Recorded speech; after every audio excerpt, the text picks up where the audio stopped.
there is a giant, big black grizzly bear right outside your door now. Not a metaphor, not a mascot, but a fully grown, thick-furred, massive-clawed National Geographic main character bear. Would you go and poke it? Of course not. It is something you should totally do if you do not value your life.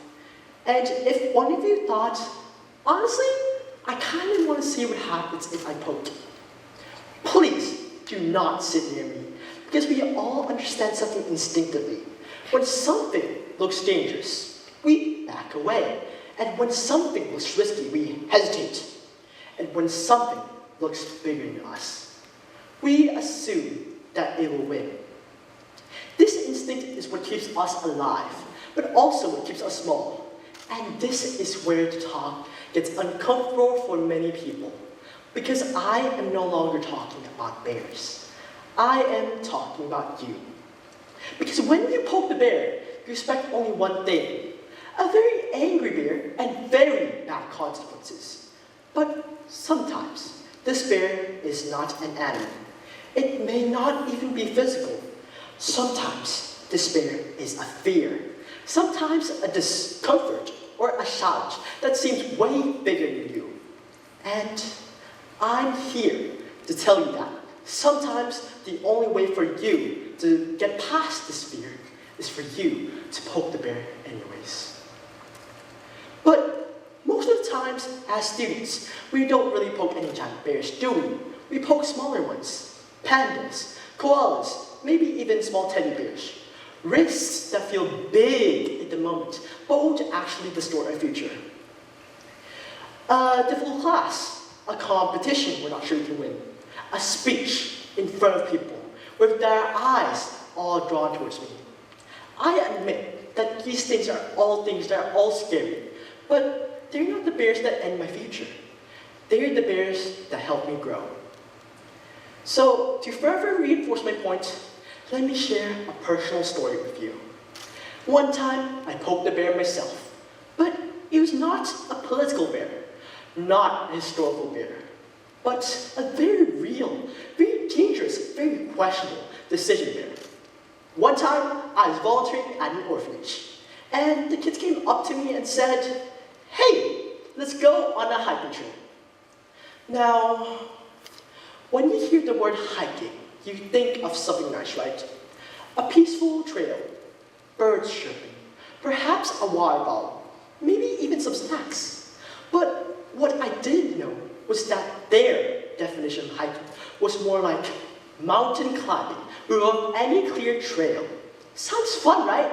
No helmets, no harnesses, no ropes. Just me, a friend of mine, a bunch of fearless kids, and a mountain that looked like it personally had a problem with me. Now, before this trip, I genuinely believed that my bears were massive. I would overthink everything. Should I join this competition? But, well, what if I lose? Should I take this class? But what if I embarrass myself? To me, these fears felt enormous. Like grizzlies. Like life-altering, future-destroying grizzlies. I saw them as threats. And because I saw them as threats, I avoided them. I stayed safe, but at the very bottom of the mountain. But now, having personally took a step on this mountain and currently climbing it, I had realized something.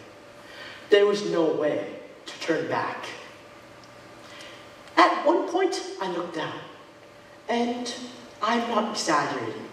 My whole entire life flashed before my eyes, but not the emotional parts, not the inspirational moments, not even the "I'm so proud of your son" scenes from a movie.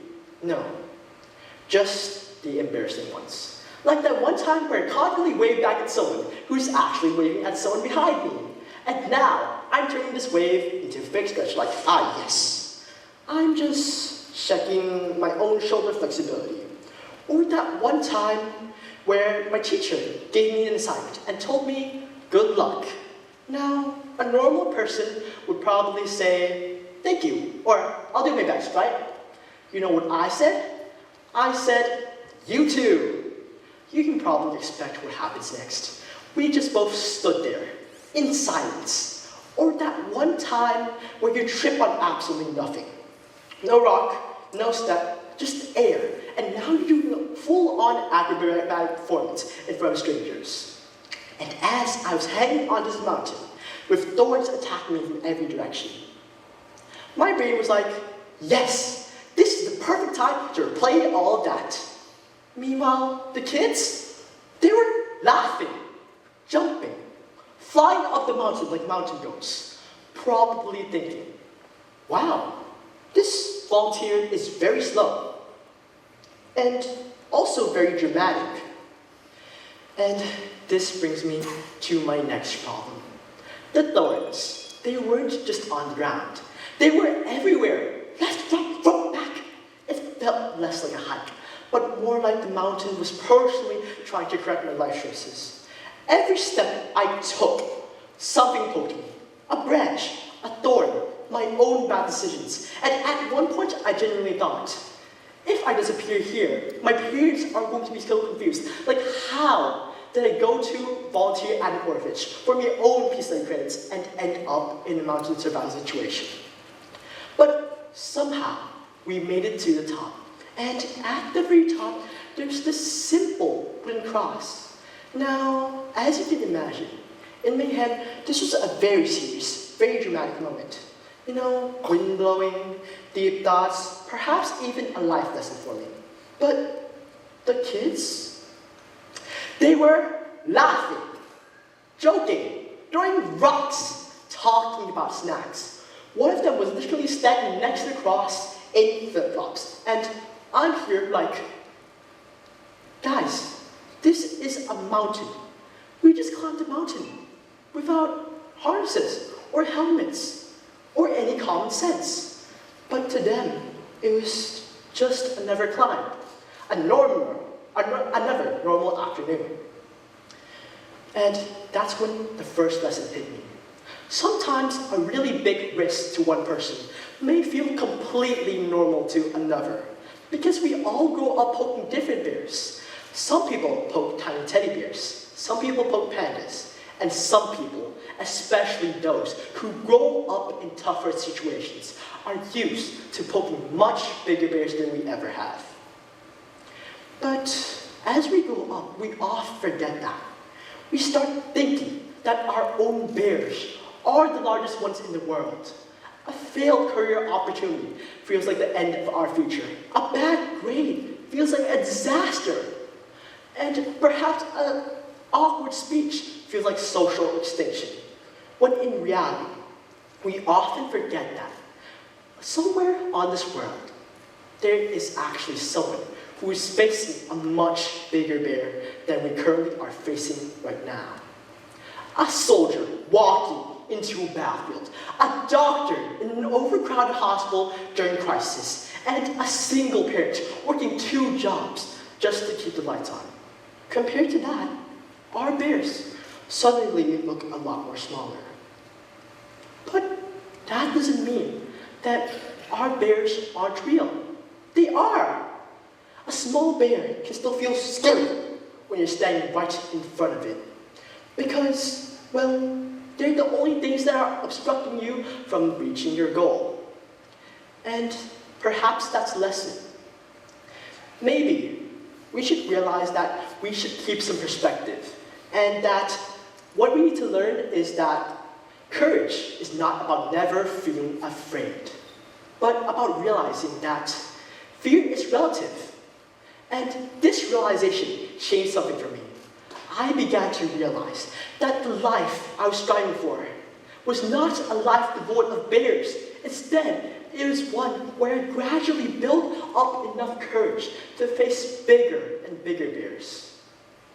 And, well, that changed something for me, because I realized that the bears were actually common interactions I had throughout the day, and every time I faced them, something interesting happened. The bear would go smaller, and I would grow bigger. But as I was busy contemplating this, something interesting happened. Something struck me. But it's not just the rocks on the mountain, not just the cross, it was the view.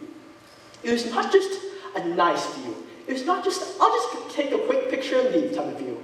No, it was one that makes you stop and think. One that makes you awestruck. Mountains stretching across this distance, the sky open wide, and the wind brushing against your face like a ward.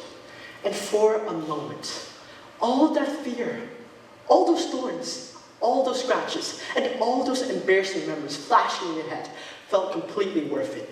Because if I had decided the climb was too scary, if I had decided to stay at the bottom of the mountain, I would have never saw the view. And that's when the second lesson hit me. Because I realized that sometimes the thing that you're striving for, the thing that you want, your own goals, or the view in this case, is only found on the other side of the bear.